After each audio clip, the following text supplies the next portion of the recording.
reading out the signals for the Baltimore Colts. Unitas gives to Amici. The Colts are the world champions. Amici scores. It's amazing, sensational, dramatic, heart-rending, exciting, thrilling finish in the history of college football. California won the big game. 5 seconds left in the game. Do you believe in miracles? Yes! This is Phil Steele. This is Mike Burnham. This is Wes Durham. This is Mike Ashley. Hi, this is Chuck Foreman, number 44 of the Minnesota Vikings. Woo, mercy, this is handsome Jimmy Vance, the Boogie Woogie Man. This is Coach Fry with Virginia Tech Football, and you are listening to Big Dog Sports Talk. Are you ready to rock? Are you ready to roll? Okay, let's do it. You're in the doghouse with Rick Watson on Big Dog Sports Talk, presented by Pulaski County Sports and Entertainment. Join us in the Family Fencing Studios and chime in on the McClellan Chiropractic chat line. He's keeping cool with help from Little River Heating and Air, but this show is straight fire. And now, the big dog, Rick Watson.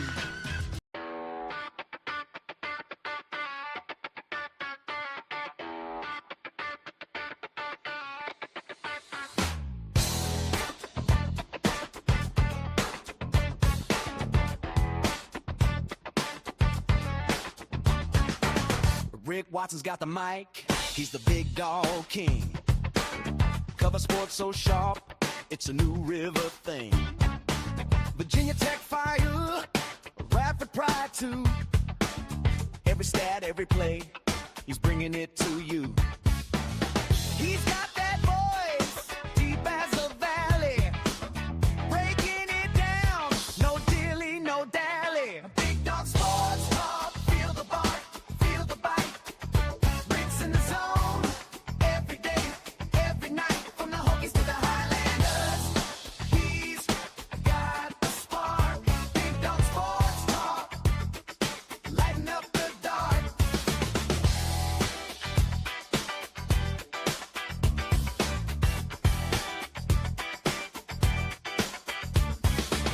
He's got the scoop, faster than a sprint. Calling plays like a coach, every word's a hint. From the courts to the field. And good morning. How are you? It is the abbreviated edition of the program here today. With a laugh and a growl, he'll pull you in. Big Dog's podcast, let the games begin. Big Dog Sports Talk, feel the bark, feel the bite. Rick's in the zone, every day, every night. From the Hit us up in the McClellan Chiropractic chat room. He's got the spark. Professional door text line 540-391-0788. Lighten up the dark. Today, let me get rid of the song. There we go. Today, I'll be on just an hour because I'll be heading over to Warm Hearth. Appreciate Steve Buffetto from the Chamber of Commerce asked me to come over and kind of be the guy who asked the questions. The breakfast starts at 8, goes to 9:30, and James Franklin was originally scheduled to be out there the entire time, but apparently now Virginia Tech and he have requested he's only going to be out there for half an hour.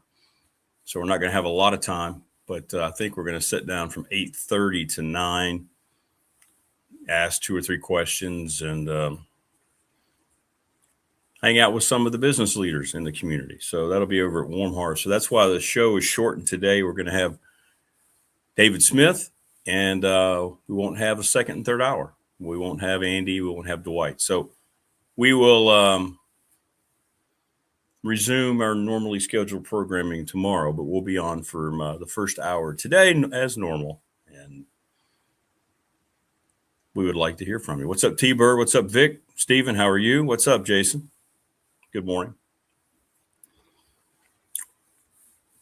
It's gotten beyond, in my opinion, because the whole thing, you just get soured. What's up, Troy? Greg Sankey tap dancing yesterday for his SEC constituents. A little bit, Coach Leonard's a Patrick Henry guy. going to Fleming. Blacksburg is improving, right? They had a better year. I hear they've got a lot of talent in the system. I think it's going to be a very attractive job. Troy, have you heard of any time frame that Blacksburg's going to be hiring a new football coach? But it did, it did kind of surprise me a little bit, He's from the Roanoke Valley, I guess. Maybe that's the attraction. Fleming's not an easy place to coach. So I don't know. What's up, T. Manis? How are you? By the way, it finally happened. For the first time, I've had social medias attacked. They were hacked yesterday. So where it really affects me is my show Facebook page. So I had to recreate the Big Dog page. I got an email, and all it said was, "Hey, Rick Watson, your Big Dog Sports Talk Facebook page has been, you have to do this, blah, blah, blah." So I was like, what is this? So all I did was click on the, it looked like an official Facebook email. And then it just started doing all this stuff. Next thing I know, I'm completely locked out. I tried to appeal to Facebook, and they just deleted my regular Facebook, and it deleted my Instagram, and it deleted my show Facebook. So I've recreated it all. So if you see Big Dog Sports Talk on Facebook, go to the one that doesn't have much on it, because I just recreated it. The hackers are always ahead of the people trying to stop them. So it got my regular Facebook. If you get a friend request from me, it's real. If you get an IG request from me, it's real. I'm now Rick Watson 2828 on Instagram. Nothing really changed on the Facebook, and the Big Dog page is still named the same thing. But I worked on it for a couple hours yesterday, and it's just gone. The old stuff's gone. It's just crazy. So anyway, don't know why. And it's weird too. It was right after the latest update that we got on our iPhone, and it was right after the Facebook page, because we had over 3,000 followers.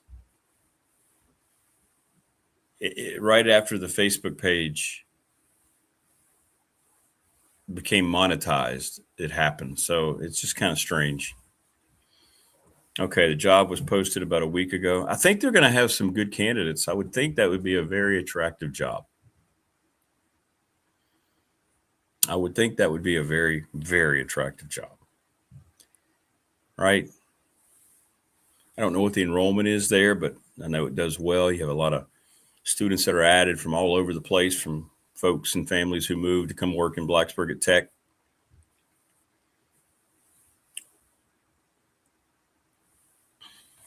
So, but yeah, it did surprise me a little bit. But, it's its own personal choice, personal preference. I'm sure he's probably getting more money.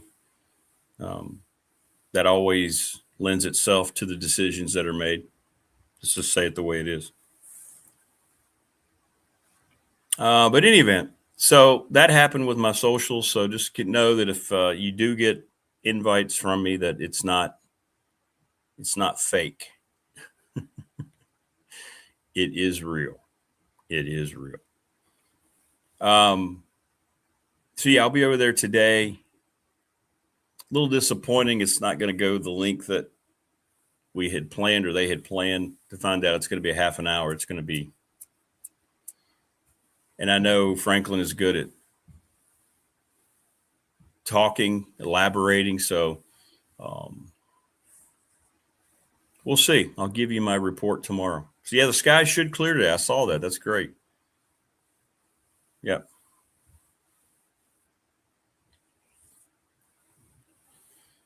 Yep. No doubt. No doubt. So yeah, we'll see how it all plays out.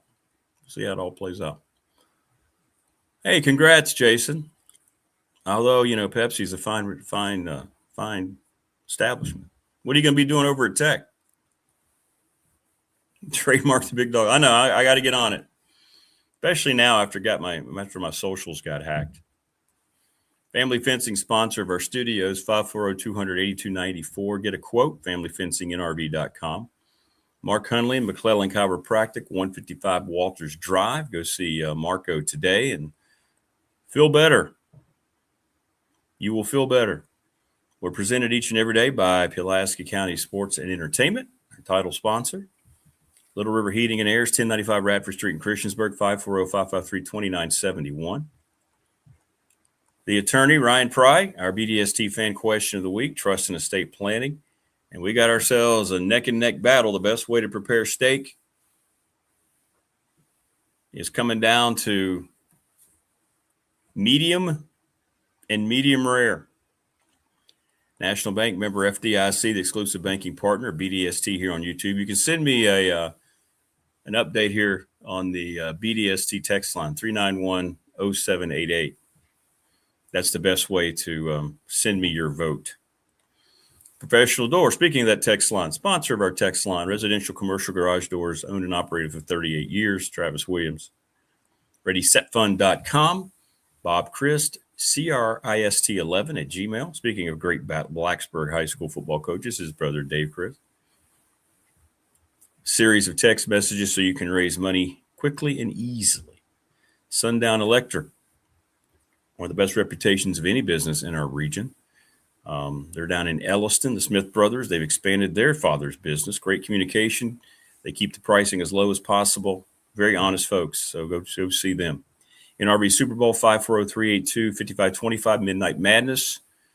Every weekend, glow-in-the-dark bowling. Yes, that's what we're going to be doing for our bash. 382-5525. And Lawson's Mobile Home Supply.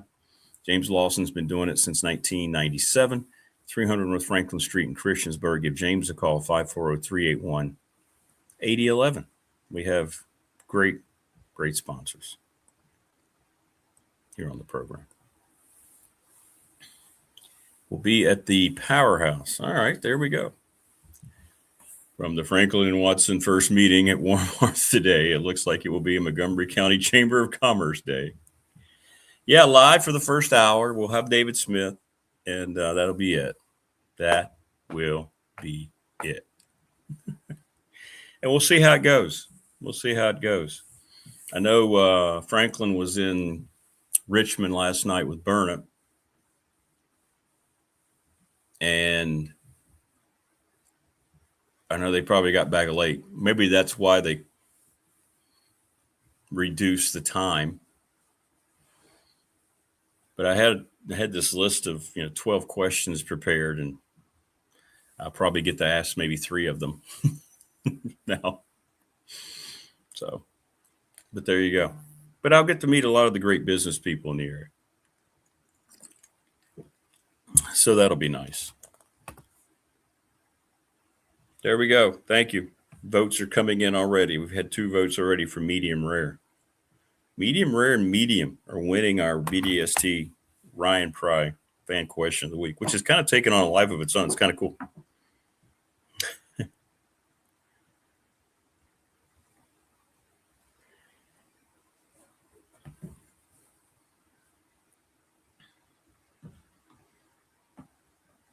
25-minute drive from Parisburg. Yeah, I guess so, man. If you're working up in Wytheville. Yeah, I get it. Well, good for you, Jason. Congratulations, man. That's awesome.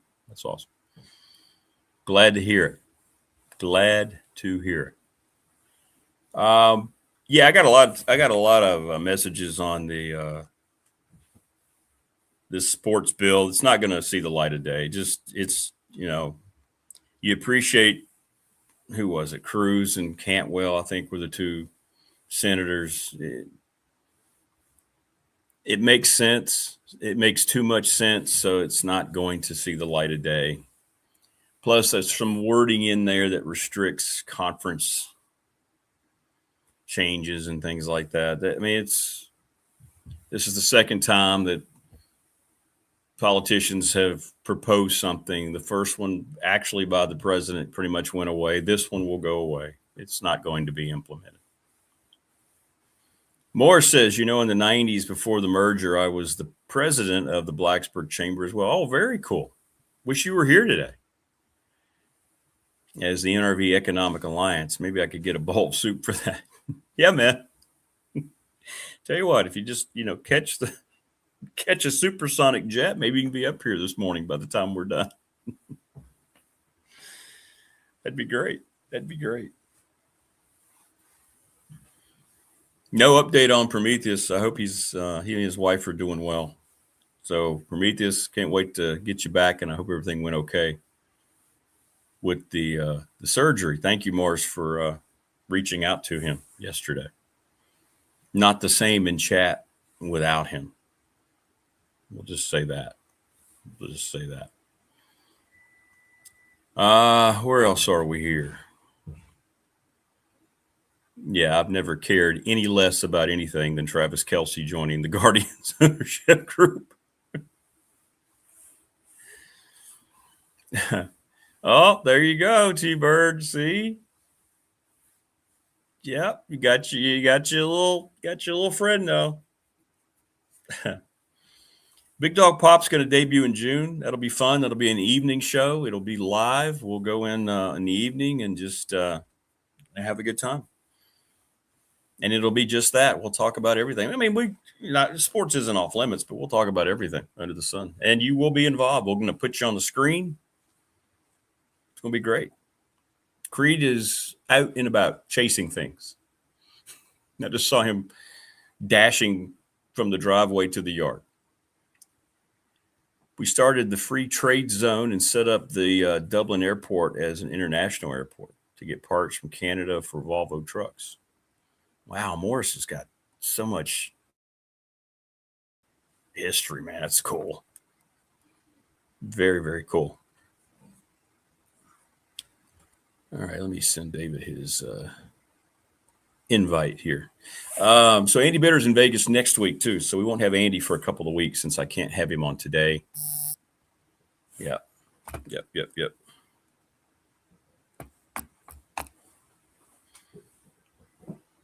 And Dwight will be back next week. Don't forget, Victory from the Tunnel will debut this fall with myself and Dwight Vick. We're still developing how that's going to look. And we're very excited about that. We're going to start VMI week, which was announced, by the way, as a primetime game. 7:30 on the ACC network to watch Tech do whatever they want with VMI to officially launch the James Franklin era.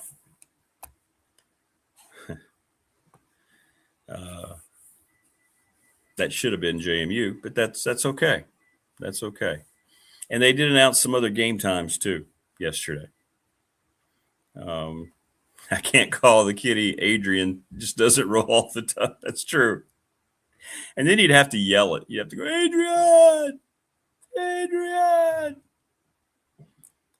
So VMI 7:30 on September the 5th. The ODU game the following week is at noon. The Maryland game on the 19th is at 7:30. That's on Fox and or FS1. The Pitt game on the 2nd of October is at 7. I believe that's a Friday. And then the game at SMU November 6th is 7.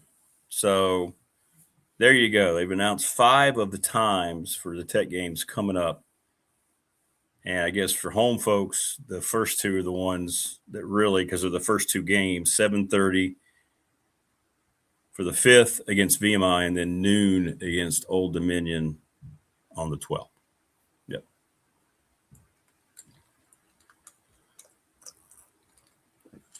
You think, Tebow, you think Garrett's going to hold out? Makes a lot of money.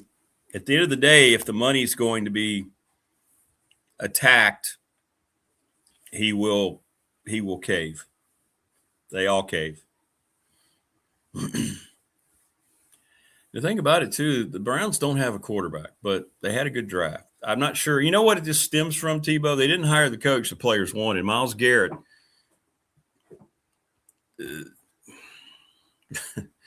They didn't hire the guy they wanted. And I think that obviously players can't dictate all that, but I think I would trust those guys, especially a guy like Garrett, who's the best defensive player in football right now. I think I would trust him a little bit more than others. It was a strange looking hire that they made. They had someone in-house that the players, Garrett was very vocal for. And when you completely ignore that,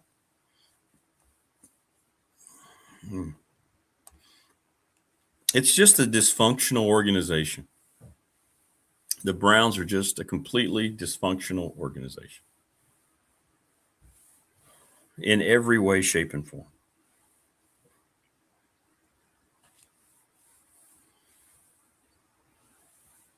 And it's been that way for a long time. A long time. But if they can't figure out the quarterback, it doesn't really matter. No matter how many decent players they seemingly drafted, you have the best defensive player in the league. You had a pretty good defense last year, and Jim Schwartz was the guy that the players wanted to hire. He was right there. He was in-house. And then you don't hire. Morris, did you help Wally Thrasher set up his international smuggling operation at Dublin Airport? Yeah, that's a pretty good movie. That's a pretty good movie based on a true story.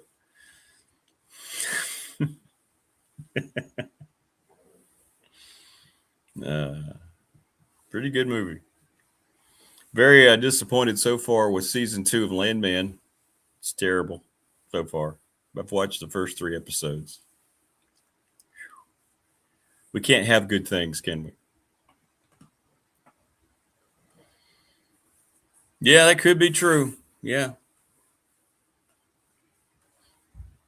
Garrett looking around. You know what, Tebow, if we can look at it, he's assessed it, right?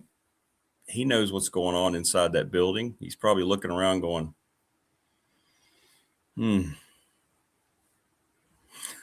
right? We don't have a quarterback. They didn't hire my guy.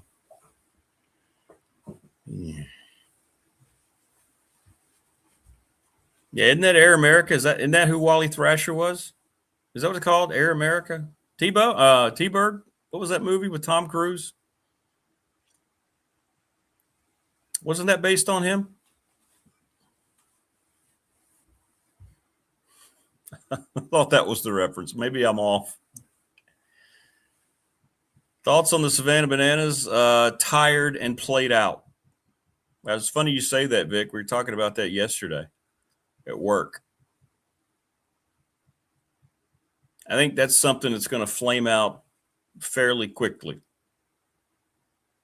Now that it's happened, it's been around for a while. I know they're selling out stadiums, but it's basically just the Harlem Globetrotters on a baseball field at this point. There's nothing unique about it. I'm more annoyed when I watch it than anything else.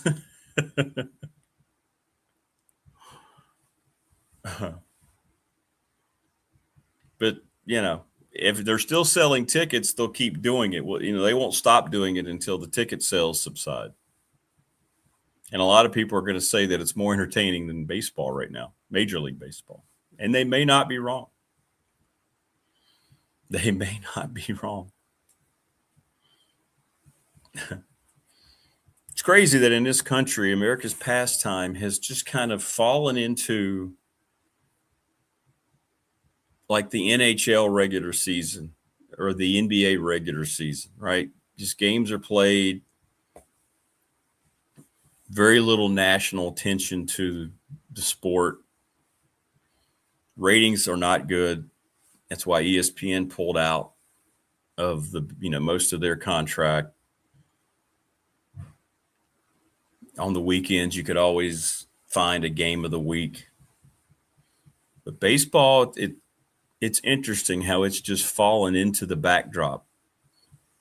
It's now a background sport in this country. Fun to go to the games. Oh, okay. Never mind then. So it's a similar storyline to the movie I was thinking of, Wally Thrasher.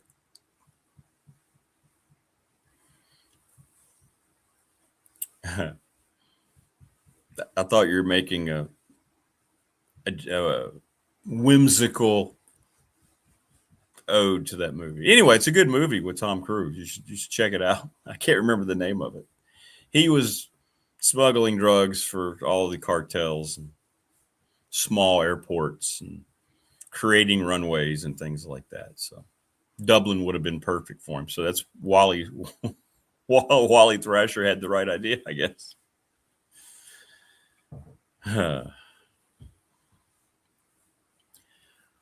Under the lights at Lane, new LED lighting will be interesting. Yeah, it might be the only thing interesting about the VMI game for people. It should be over early.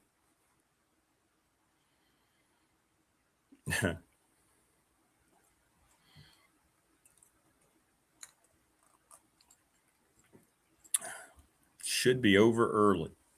American made. That's it. Thanks, Wayne. I knew it was something America in there. American made. That's it. And I don't remember the character Tom Cruise played. It was based, and like anything in Hollywood, it's based loosely on a true story.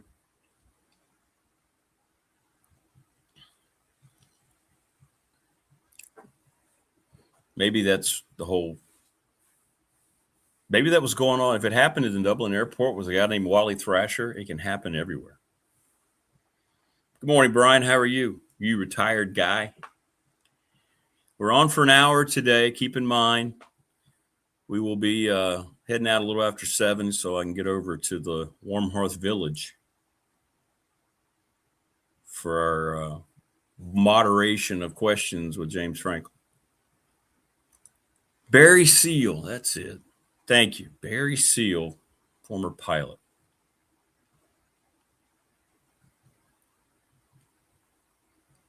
The end did not come well for Barry Seal. But anyway, yeah, that's it. That's it. So our only guest today will be David Smith, but that's enough because David Smith has plenty of guests. We will not have hour 2 and 3 today. We'll be back regularly scheduled programming tomorrow. And yes, I did get hacked on all of my socials. So anything you get from me is real. If you get a new request through IG, Rick Watt 2828, or anything on Facebook, that's real. I just hate I lost the show Facebook page because I had 3,000 followers and now that's gone.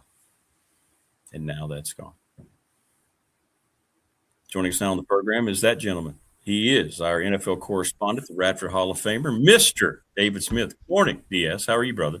Good morning to you. How are you, brother? Hey, doing all right, man. Hanging in there. A little shortened show today, but that's okay. That's okay. What?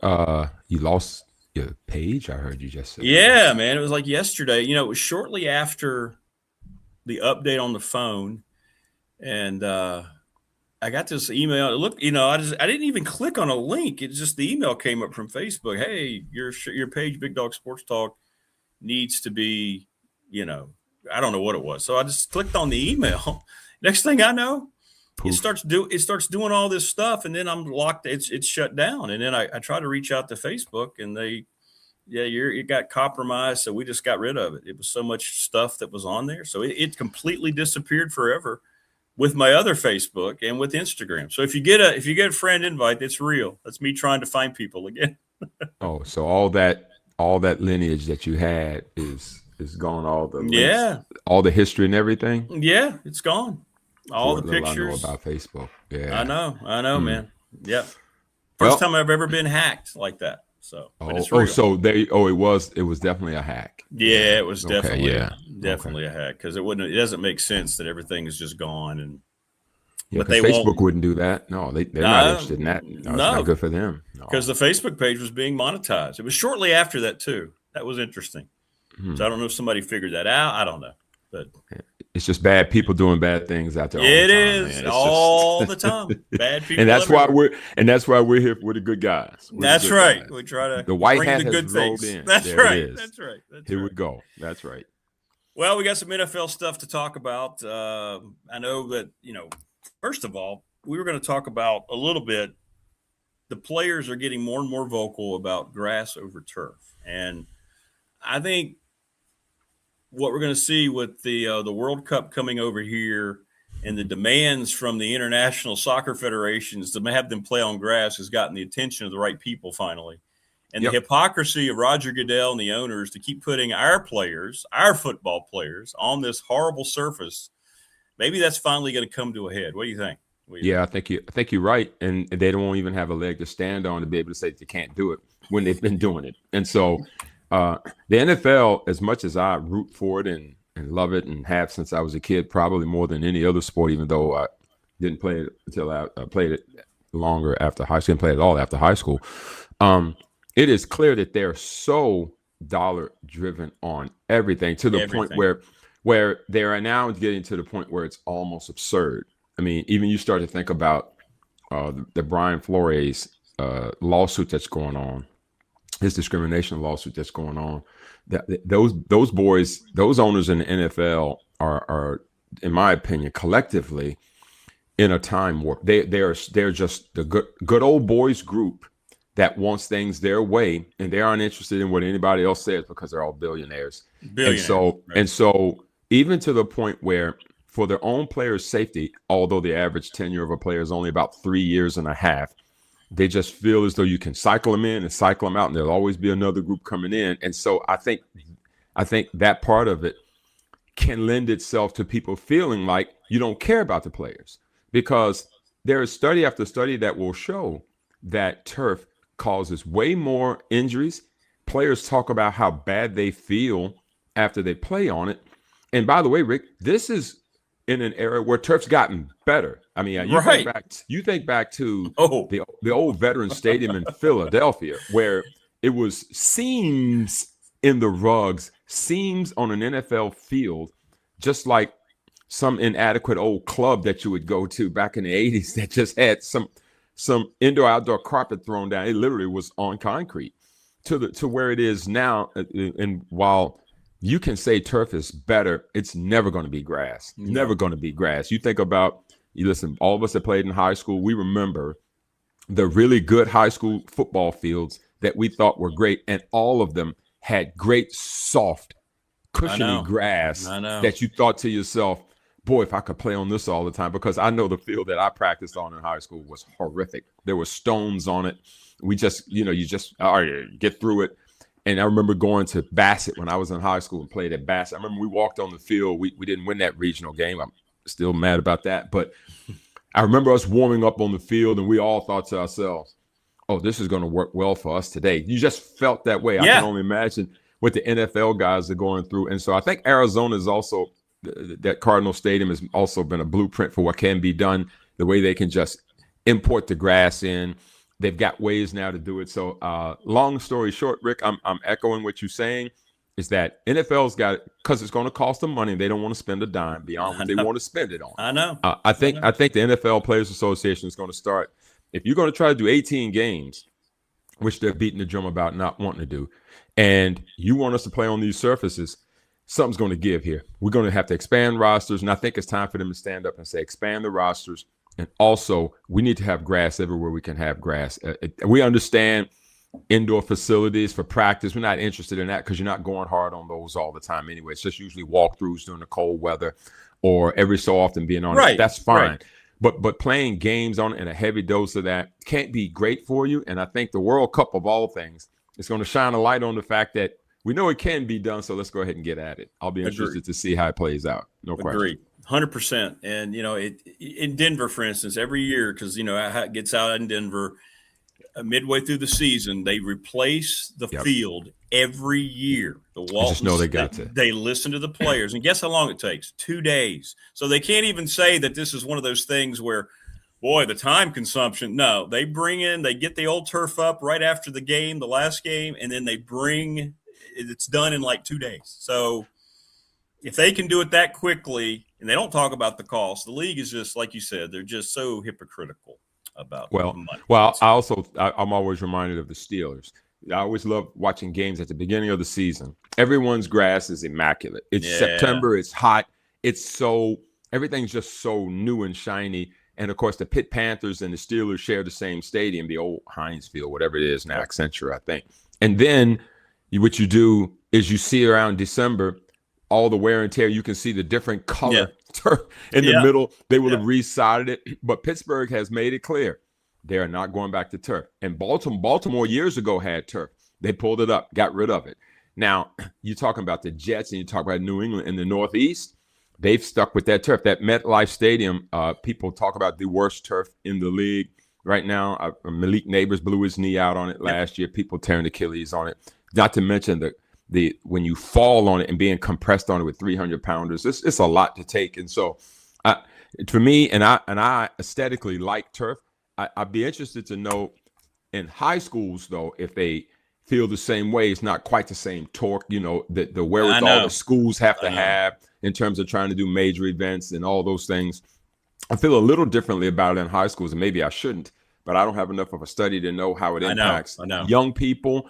But I recognize our high school was one of the few that got turf way back in the day, 2003 or 4, after we played Salem in a mud bath game, and we couldn't. They put turf down. It gave such pride to the school. Roanoke County's put a lot of turf fields in all their schools just from the wear and tear and the cost effectiveness of it. I get that a little bit more. The NFL's printing money.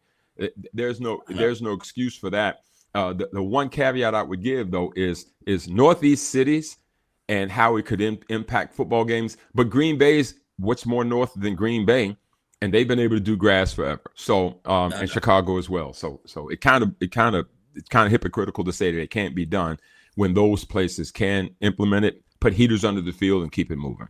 Well, and Denver's shown if you need to take up the field, you just do it. Take field up. You just do it. Bottom point blank period. There it is. Mic drop right there. You just so New England, we don't want to hear Robert Kraft. You have several billions. You're fine. You're okay. And by the way, Rick, they used to have turf. I know. Go back and look at some of the Peyton Manning games and the snow games. They were in that, but they put it in not long after the Brady regime started. I remember them converting over to turf as well. So no question. Takes away from the game. It does. Mm-hmm. All right. So now that we're all settled, if you will, we're going to start looking at the divisions as we head through, get ready for training camp. It'll be here before you know it. And why not start with the AFC East, where the Bills are running out of their window? Are they? Yeah. Well, it's so funny you say that, Rick. When I was taking a look at some of this stuff, I started to think to myself, well, they've replaced Sean McDermott, and you and I, on this program, all the years we've been doing it, I guess it's 4 or 5 years. It starts to run away from us now. We don't love to fire coaches on the show. We feel like there's enough people doing that on a regular basis. Still don't get it. I don't know if you're Sean McDermott and you walk around, you kind of say, well, here's my resume. Folks would say, well, why'd you get fired to begin with? And he's like, I was 13 seconds away from a Super Bowl. I know. And we, all we needed was we kicked it off. Think about that now. They kicked it off with 13 seconds to go. All you've got to do is just keep that guy. They needed a field goal. It's impossible. So the margin of that guy continuing to have his job blows my mind. I didn't find any dissension in the Buffalo Bills organization around him. It sounded like people really liked the guy. There wasn't no issues or problems at all. Sometimes there's change for change's sake. Well, we're going to find out real quick. They've got Joe Brady, who was the LSU offensive coordinator when they were 15-0. That team, I think, could be just about anybody. Ed Orgeron was the head coach of that team. Brady was the offensive coordinator. They had Chase. They had Jefferson. They had Joe Burrow. Steamrolled the entire college football landscape. So, okay, he's been Josh Allen's guy. He stepped in. I think Ken Dorsey was calling the offense for a while. They moved him out because they didn't like the way he was going. He stepped in. I thought they had a good thing going. McDermott was the defensive kind of guy as a head coach leaning that way. You had Brady was the offensive coordinator, but clearly they thought that they needed to make a change. So we're going to find out real quick. So if you're Buffalo, you're starting the season off right out of the gate. You're going to have Houston. Here comes D'Amico Ryans, one of our favorites. He's going to bring those headhunters in there right out of the gate. Actually, it's going to be in Houston. So that game's going to start off in Houston. We're going to know real quick who you are. But watch this, Buffalo. Right out of the gate, you're going to have a short week. So they did them a favor by design to play a Thursday night game to open their new stadium. So, and I believe that's a turf field as well. Yeah. But Buffalo, of all places, has been on turf forever. maybe they get us. I don't know if I'll give them a pass. The amount of snow that they have, maybe they need turf. Maybe they do. Again, Green Bay would think differently, I would say, but they're going to open up their stadium against Detroit on a Thursday night, Rick, and then they come back and they got the Chargers, New England, at the Rams, and then at Vegas. So right out of the gate, we're going to learn a lot about what Buffalo's got going on. To me, I think the interesting part about their football team is Josh Allen. Now, we're moving into not the apex of his career, but pretty darn close, right, to the apex of his career. When do we start, you know what I'm going to say, Rick? When do we start saying, it's time to kick the door in? Now, when Mahomes got hurt last year, right? Right. We were kind of saying it then, say, you know what? This might be the time for you. It's set up for you. And they didn't complete the deal, Rick, right? They couldn't get it done. That's got to be frustrating to some degree. I'm not sure if it's frustrating enough to fire the coach, but it certainly was a situation to me that's got people thinking and wondering a little bit about Josh Allen. I mean, to go and beat Jacksonville in that playoff game on the road, and then your boys send them home in an overtime 33-30 game. Wasn't like they were totally outclassed or outmanned or blown out in the game. Football playoff happens, and those were road games. Both of those playoff games was road games. So, again, in and of itself, I don't think that he's a problem. It just cumulatively, it starts to become a situation where you start to say, if not now, when? Just like we say with Lamar Jackson. And we'll get into the AFC North next week. But these are some of the concerns that you start to have. Not concerns isn't the word, but let's just say this. It's getting late early. It is. in Buffalo, and they've got solid pieces. Remember, they've got James Cook, they got DJ Moore, and they let Stephon Diggs go. Clearly, they didn't want him to be part of the mix anymore for whatever reason. He was a 1,000-yard receiver last year. So when you think about the Buffalo Bills, Ed Oliver, Greg Rousseau, they've got Bradley Chubb, great defensive pieces that are still there. They did a solid job of keeping their core. They didn't make a lot of offseason noise, no. To me. So they kept it pretty solid and that kind of thing. So to me, I think the Buffalo Bills is going to be, I'm going to put them in the Baltimore Ravens kind of space. When are you going to do this? We've got a limping Mahomes, right? We have a Bo Nix recovering from surgery, right? We've got, there's Houston and Jacksonville that made strides last year as well. And the Colts are limping around. We've got the North. We don't know what the North's going to be. There's Pittsburgh would change. There's Baltimore would change. There's Cleveland. There's Cincinnati. So to me, if I think about the Buffalo Bills, it's the moniker of that team is, if not now, win. And things are lining. Brand new stadium. It's going to be a tough place to play in probably for opposing teams. So we'll see how that plays out for the Buffalo Bills. Well, New England in that same division went to the Super Bowl. They've had an interesting offseason. Well, one person's had a very interesting offseason. Things have gotten quiet recently, which is really strange. It was part of the news cycle almost every day what's going on with Mike Vrabel's personal life, but it's kind of gone quiet the last couple of weeks. Is there any way that he can settle back in to be a leader on this team, given all the chaos and the lack of response by the Patriots organization? I think speaks volumes. But this is a team and really a franchise that's had nothing but controversy surrounding it for years and years and years with player personnel and things off the field, and nothing ever seems to change there, but yet they keep on winning. Rick, that is probably the most apropos thing you said, and you said a million great things. There's the New England Patriots. In spite of the stuff, they persevere. So in some ways, maybe you say they're right. They've got us right where they want us. They want it to be mucky, and cumbersome because they seem to thrive in it. I'm not sure that they sign up for it, but they sure seem to make it happen. And I think Vrabel spoke this week. The question was asked of him, how is your family and work-life balance? They kind of lobbed him one to see where he would go with it. And in true Mike Vrabel and New England Patriot fashion, hey, things were fine. He kind of topped it and didn't really go into it. So it has died down. It has gotten quiet. The other side isn't saying a thing. So to me, when I think about the football portion of New England, the team, he went to the team right out of the gate, according to reports, and addressed it back in April and kind of wanted that part of it to be out of the way. What we're going to learn more is will reporters ask the players about it when they get more access? Well, there you go. That's going to be one of those we're going to find out a lot about. But New England has a way of internalizing those things, rallying amongst themselves, and kind of saying we're just going to be about the business of football. So that Vrabel component is very Belichickian in that kind of way. But back to the football, Rick. New England last year, the most surprising Super Bowl run we've seen in a long time. I'd say as surprising as the Kurt Warner Rams maybe. That came out of nowhere after Trent Green got hurt. Who saw that coming, right? Greatest show on turf out of nowhere. In terms of from the season, from the beginning, because we knew Vrabel was going to be good, but we didn't think that they were going to dethrone Buffalo in the division. We didn't think that. Why would we? I mean, that roster was just, now he picked up pieces, and we knew he would be good because we didn't think he should have ever, got fired out of Tennessee.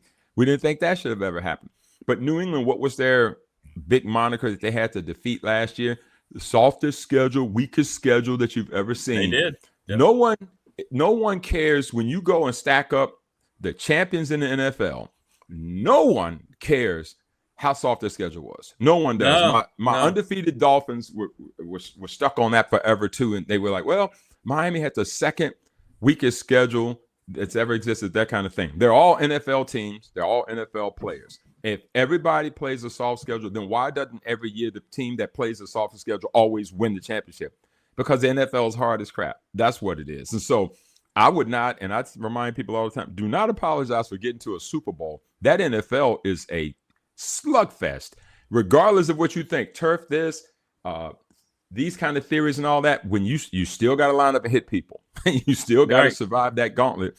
And so New England last year got the benefit of a schedule, but they also had the benefit of having a bad record to get that schedule, Rick.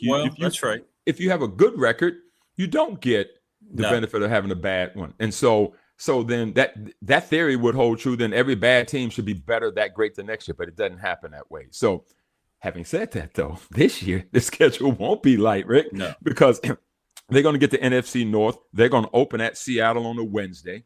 Congratulations for making the championship game, the Super Bowl. You get them again at their place on a Wednesday, nonetheless. Nonetheless. And they will open up right out of the gate. We're going to learn a lot about them out of the gate, too. We attach to these schedules. They're going to open at Seattle. Then they're going to host Pittsburgh. Then they've got to go to 2 playoff teams at Jacksonville, at Buffalo. 3 of their first 4 on the road, right?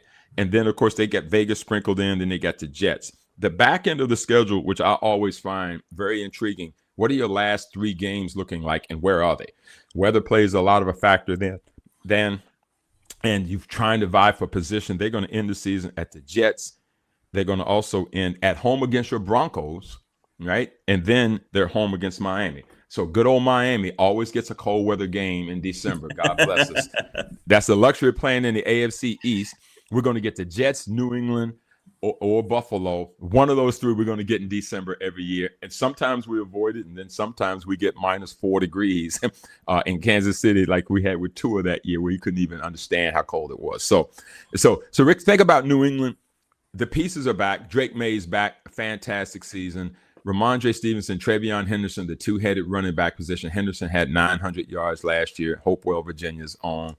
They've got Keyshawn Boutte. They got Mac Hollins, Hunter Henry on offense. Things are in place there. The offensive line pretty much unchanged there. They had a solid but not great draft, but they didn't feel that they needed to. Nothing really exciting there. And their defense is as solid as it's been because Mike Vrabel's going to always have a solid defensive football team. Their strategy is going to be play good defense, take care of the football like all 32 teams go out and say, but very few can execute it like that. My challenge for New England is you're stepping up in weight class this year. You're not going to surprise anybody. How will this thing play itself out in year 2? And will Mike Vrabel's circumstance become an issue at all as we look at year number 2? Controversy or not, here comes the New England Patriots. They might be right where they want where they want us, Rick. Looking over our shoulder and doubting them again. They tend to rally that way, quite frankly. And Drake May's got to show now he can step up against better competition and be that guy long term. We'll have to wait and see if he can rise his level up like other quarterbacks have to do. Exactly right. Well, your Dolphins, I'm excited just from what they did with their head coaching hire. Maybe I'm a little biased. I've interviewed Jeff Hafley twice. He's a great dude. He's very well grounded. He did a great job at Boston College. You think about that place. My goodness, it's a cesspool. Terrible. But what did he do? He went in there and won. He got back in the NFL, and he did a good job in Green Bay. And now he gets his first NFL head coaching gig. You guys are changing it around. You're kind of using what the Broncos did a few years ago with Russell Wilson. And I think it's changed for the positive. But let's ask you, you're the Dolphins lifer. How are you feeling about what might be happening in Miami? It had to happen, Rick. You know, I'm not so sure how much I love tearing everything down. I just feel like that is such a wow move that you feel like there's got to be some parts of what you did before that can be okay. But Miami last year, they started the season 1-6 last year. You recognize that it wasn't going to go our way. We lost to Indy at home, on the road, lost to New England in a close game, played Buffalo okay on the road, beat the Jets, and then we lose to Carolina, the Chargers, and Cleveland. Cleveland beat us bad, 31-6. At 1-6 at that particular point, the writing was on the wall that changes was going to need to be made. And Stephen Ross wasn't going to have that. He had seen enough of it. McDaniel had gotten a pass to come back, but he needed to show more. And then they got a little fight toward the middle of the season, kind of moved around a little bit. They go to Atlanta, crazily enough, and beat them bad in a game that surprised everyone, including myself, as I was watching with my mouth agape. And then they beat Buffalo 30-13. So you got this going on, and this was, I believe, after Tyreek Hill gets hurt. I believe, if I'm not mistaken, he got hurt kind of early in the season. And so we beat Washington, we beat the Saints, we beat the Jets, and then we became who we really were down the stretch once again. So it became pretty evident that it was time to do it, Rick. When you start thinking about the Dolphins, they needed a boost of energy. I think you, for one, among others, and I heard it a lot, felt like McDaniel, as schematically brilliant as he is, the leader of men component, and you started hearing things about guys showing up to practice late.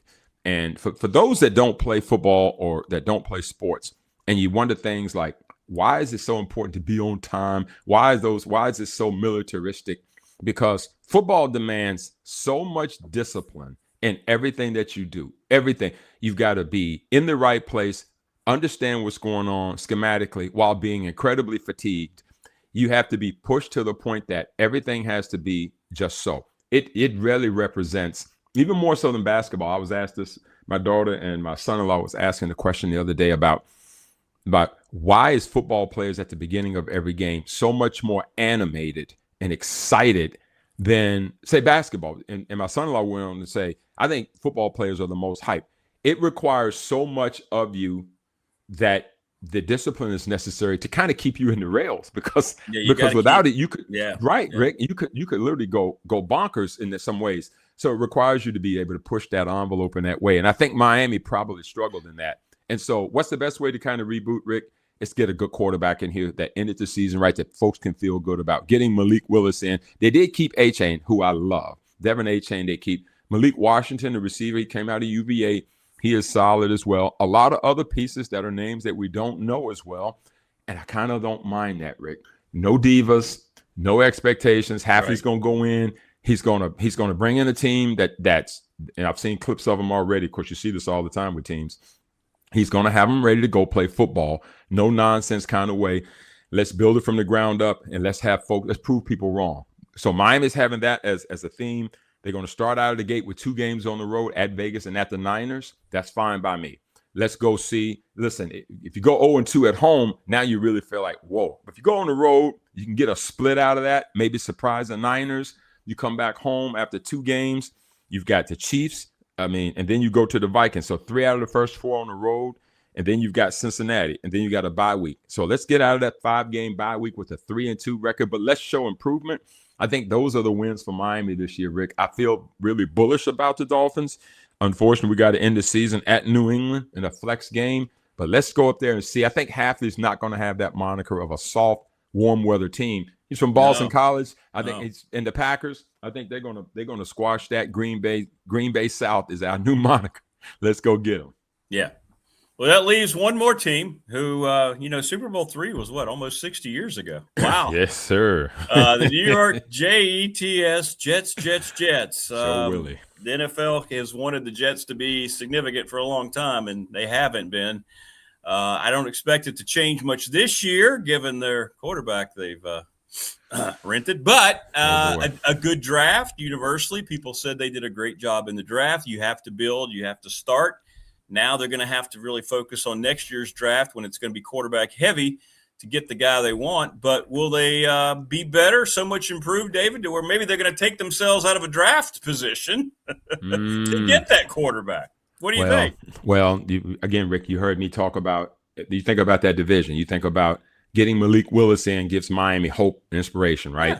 Yeah. You think about the Patriots has got Drake May. They feel real good. You got that guy, Josh Allen in Buffalo. You feel like we're going to start games off and the fan base can feel like we invested in a guy that we think can take us to the next level. We're going to win, right? So then the Jets say, we're going to match that.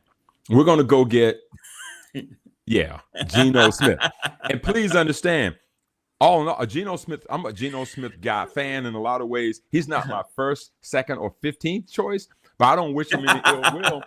But interestingly enough, the alpha for Geno was the Seattle season, and the omega for Geno was last year with the Raiders. And so this is who Geno is, and he has, and the Jets, just like they did with Justin Fields last year. I said this the other week on your show, is they were all in on him. They got him early. Geno was probably thinking, someone's calling. Oh, I know.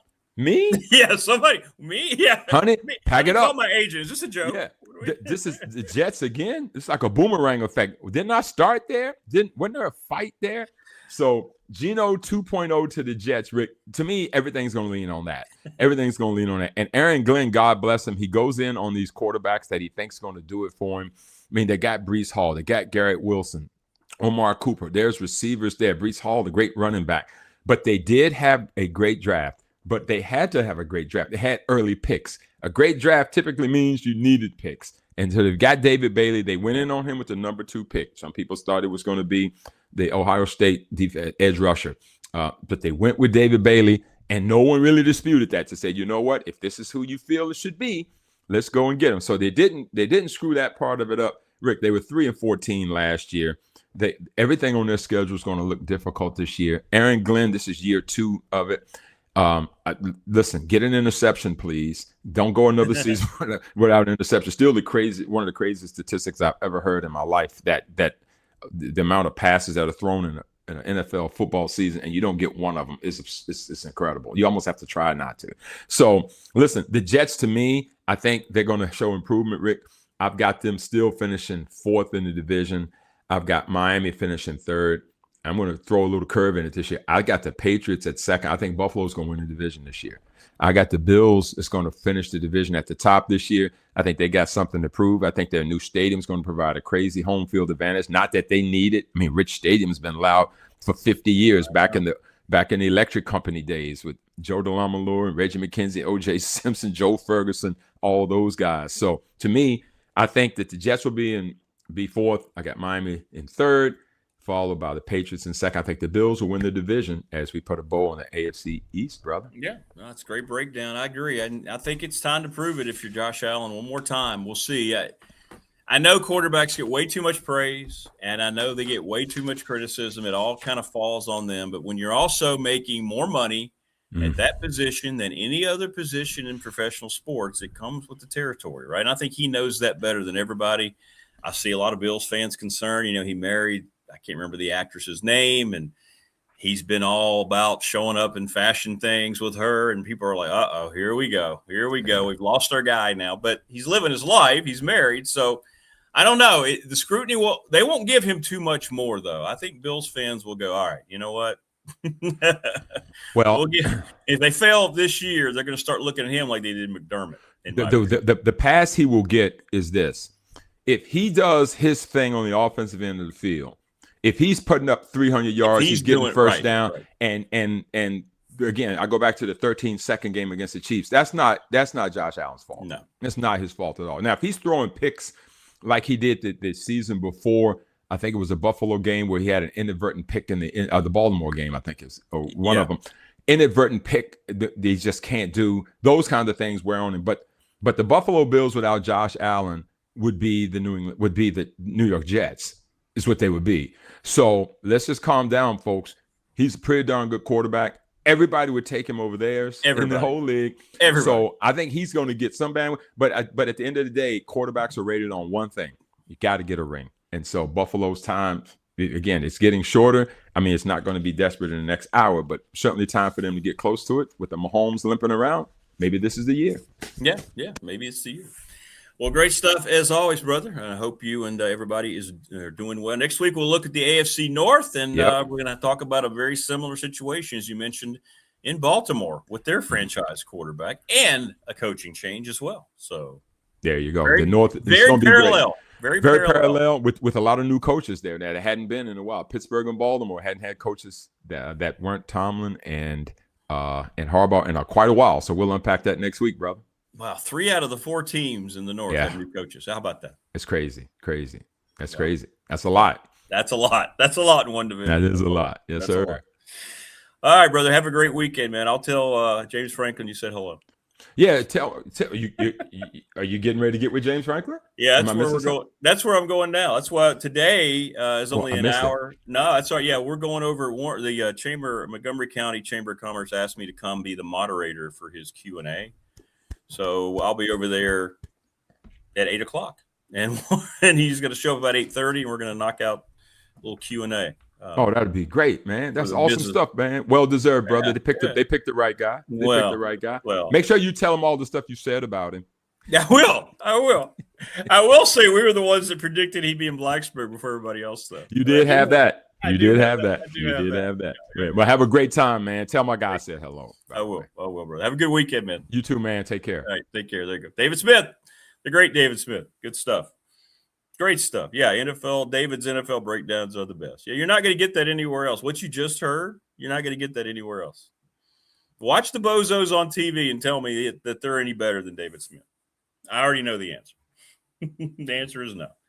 What's up, Chris Lester? I say hello, Chris, and goodbye. I do have to head out. I did put it on the show title as I'm going to be changing and then heading over there. It was supposed to be a longer session, and I got a call yesterday. Apparently, James Franklin's agent called, and it's now only going to be half an hour, so I don't know how many questions we'll get in. So we'll let you know how it goes tomorrow. You're not allowed to take any video or any pictures. So it's going to be an interesting morning. But we'll be back tomorrow.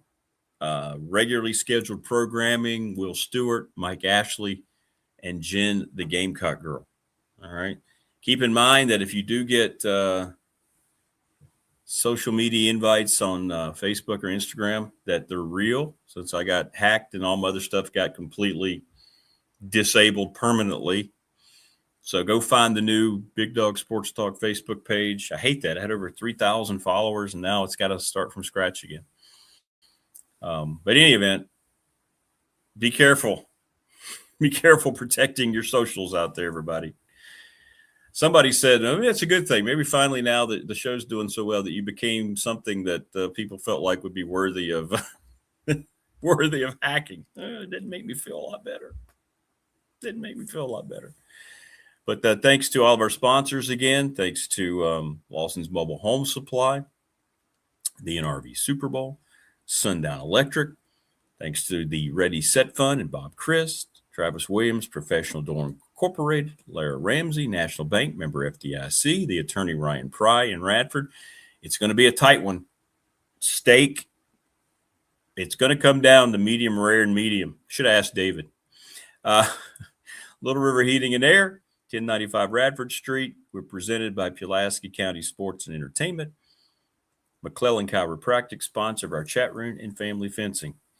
Sorry to cut it short, everybody, but I got to get down the road here to Warm Hearth Village. I'll let you know about everything tomorrow, how it went. And apparently, because nobody can take pictures, you won't see any pictures. But I'll try to get in a few questions, and we'll see what the vibe is like.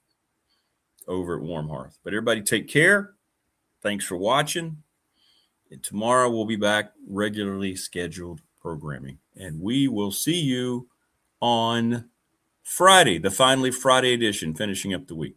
See y'all. And if you're coming out to Warm Hearth, come by and please take the time to say hello. All right, everybody, be good. Thanks again, David. We'll see you.